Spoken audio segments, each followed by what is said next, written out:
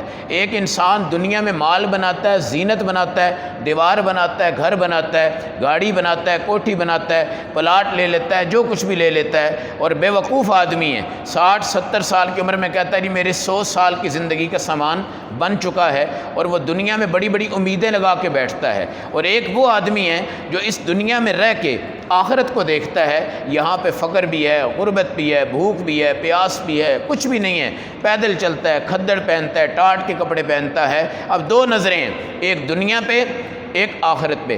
دنیا والا اگر کوٹھی چمکائے گا تو دنیا مٹنے سے کوٹھی مٹ جائے گی، دنیا والا اگر گاڑیاں بنائے گا دنیا مٹنے سے گاڑیاں مٹ جائیں گی، دنیا والا اگر اپنے مکان کو پینٹ کروائے گا تو جب دنیا مٹے گی تو پینٹ بھی مٹ جائے گا۔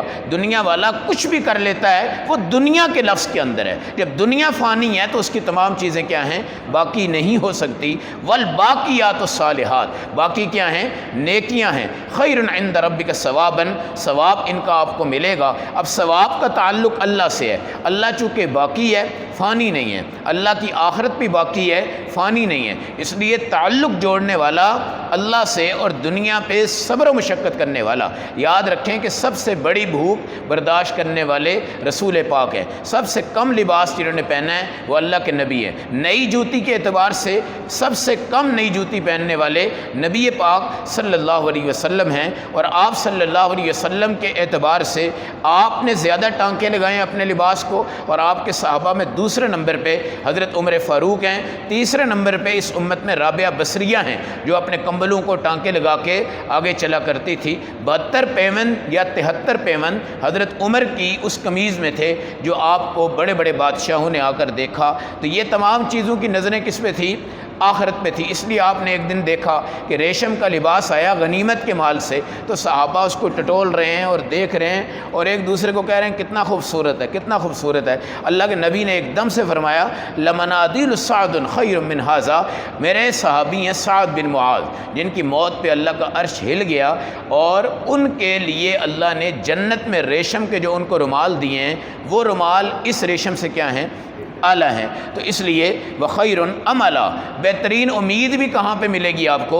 آخرت کی نیکی پر ملے گی۔ ویوم نسیر الجبال، جس دن پہاڑ چلیں گے، ایک پہاڑ اس وقت گر جائے اور سلائڈنگ ہو جائے نا تو راستے بند ہو جاتے ہیں، علاقے بند ہو جاتے ہیں، اس وقت یہ سارے پہاڑ ایسے چلیں گے کل اہن المنفوش۔ اور روئی کے جو گال ہوتے ہیں، روئی آپ نے دیکھی ہے جب ہوا آتی ہے اڑتی ہے، جو کپاس ہوتی ہے، کپاس کو آپ زمین پہ رکھے پیچھے سے آندھی آئے تو ایسے آسمان کی طرف وہ کیا ہوتی ہے؟ اڑ جاتی ہے۔ اب یہ چٹانیں، یہ کیٹو پہاڑ، یہ دوسرا، یہ بابو سر، یہ تیسرے، یہ چوتھے، یہ سب روئی کے گالوں کی طرح پس جائیں گے۔ نسیر الجبال، رکیں گے نہیں بلکہ چلنے شروع ہو جائیں گے۔ اور یہ پہاڑ ایسی چیز ہے، اللہ نے زمین کو جب بنایا تو وہ ٹھہری نہیں ہے، اللہ نے اس کو ٹھہرانے کے لیے پہاڑ رکھے ہیں، پھر پہاڑوں کو ٹھہرانے کے لیے اللہ نے درخت رکھے ہیں۔ اب جب پہاڑ اکھڑتا ہے تو درخت اکھڑتے ہیں تو پیچھے سے سارا علاقہ کیا ہوتا ہے؟ اکھڑ کر تباہ و برباد ہو جاتا ہے۔ یہ دیکھ لیں وَيَوْمَ نُسَيِّرُ الْجِبَالَ وَتَرَى الْأَرْضَ بَارِضَةً، اور زمین ننگی ہو جائے گی۔ ننگی کا کیا مطلب ہے؟ اب یہ پلازے ہیں، ادھر بلڈنگیں ہیں، ادھر پردے ہیں، یہ تمام چیزیں ملیا میٹ ہو جائیں گی۔ حدیث میں آتا ہے کہ جس طرح پیڑا ہوتا ہے نا آٹا، آٹے کو آپ بیلنے سے لمبا کرتے ہیں، تو اس طرح کائنات میں بیت اللہ پہ ایک پانی کا بلبلا بنا اور پھر اس کے بعد اللہ نے اس کو پھیلایا ہے کائنات میں۔ پھر قیامت کے بعد یہ سمٹ کے آئے گی اور یہ سب ظاہر ہو جائے گا۔ اور بارزہ، ایک عرفات کا جو میدان ہے وہ حشر بنے گا اور اس کے اندر چار دیواری بن جائے گی، اور یہ ہو جائے گا پھر وہ سارے اس چار دیواری میں ہوں گے۔ آج بھاگ رہے ہیں نا جی، آج بھاگ رہے ہیں۔ آپ نے دیکھا کہ مجاہدین اسلام کی محنتوں سے اللہ نے افغانستان میں کس طرح کی کامیابی دکھائی ہے، اور آج وہ طیارے لے کے بھاگ رہے ہیں، ادھر بھاگ رہے ہیں، ادھر بھاگ رہے ہیں، اور کسی کو جائے پناہ نہیں مل رہی۔ اس طرح دجال جو ہوگا وہ بھی جب آئے گا تو اس کے اوپر بھی جب حملے ہوں گے تو وہ بھی چھپے گا۔ ایک غرقد درخت ہے جو اس وقت سب سے زیادہ اسرائیل اگا رہا ہے، اور پوری دنیا میں اس کی کاشتکاری کے لیے سب سے بڑی لیبر جو دی جا رہی ہے نا اس وقت، وہ ہے غرقد ایک درخت ہے۔ وہ غرقد درخت ایک ایسا ہوگا جو دجال اور یہودیوں کا پردہ فاش کرے گا، لیکن روایت میں آتا ہے کہ وہ دجال اس کے پیچھے جب چھپ جائے گا تو وہ دجال کو اپنے اندر سمیٹ کے چھپائے گا اور باقی یہودیوں کو بھی چھپائے گا۔ باقی آپ سیب کے درخت کے پیچھے وہ کھڑے ہوں گے، انار کے پیچھے کھڑے ہوں گے، مکئی کے پیچھے کھڑے ہوں گے، گندم کے پیچھے کھڑے ہوں گے، اناج کے پیچھے کھڑے ہوں گے، پیچھے سے آواز آئے گی یا سردار صاحب اللہ آپ کو زندگی دے اس وقت تک۔ کیا کہا جائے گا؟ حاذ الیہودی من ورائی فقتلہ، ادھر آئیں سردار صاحب، یہ یہودی میرے پیچھے ہے، آ کے اس کو قتل کریں۔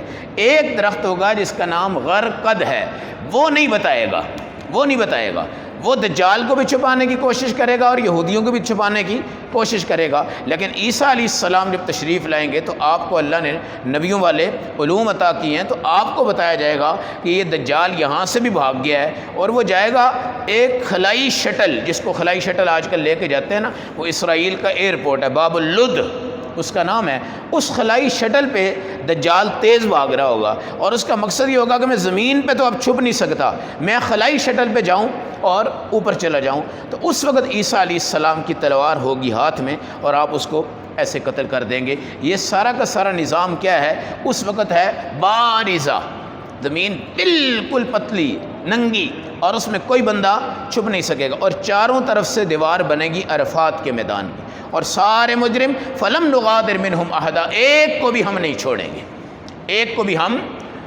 چھوڑیں گے۔ تو اس میدان پر، اس عرفات پر، اس حشر پر یقین کرنے والا پڑھا لکھا ہے، اور اگر ایک جج ہے، وکیل ہے، انجینئر ہے، ڈاکٹر ہے، بادشاہ ہے، وزیر ہے، اور اس چیز کو وہ نہیں مانتا تو اس سے بڑا جاہل کوئی نہیں ہے، اس سے یہ صفائی کرنے والا سویپر جو ہے وہ اعلیٰ ہوتا ہے۔ اللہ ہم سب کو عقل سلیم عطا فرمائے۔